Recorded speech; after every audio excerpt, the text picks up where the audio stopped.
2015 සිට 2019 දක්වා ශ්‍රී ලංකාවේ දේශපාලන කුමන්ත්‍රණයේ අඳුරු සත්‍යය හෙළිදරව් වෙයි.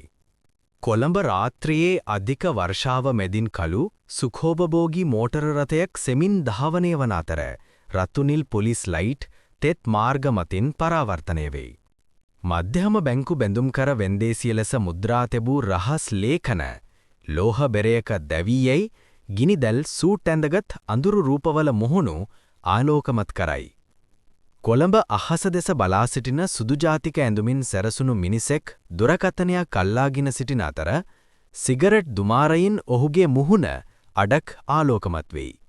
අඳුරු සුරක්ෂිතාගාරයක් තුල බිලියන ගණනක් ශ්‍රී ලංකා රුපියල් වැස්සක් මෙන් මැටෙන අතර හදිස්සියෙම මුදල් මත රුධිරය බින්දු වැටේ. අර්ජුන මහේන්ද්‍රන් රාත්‍රියේ පුද්ගලික ජෙට් යානයක පඩිපෙළ දිගේ දුවන අතර බියෙන් පසුපස බලයි. 2015-2019 කාලය තුල රුපියල් බිලියන 1000කට අධික මුදලක් අතුරුදහන් වූ අතර සැබෑ හොරා කවුද?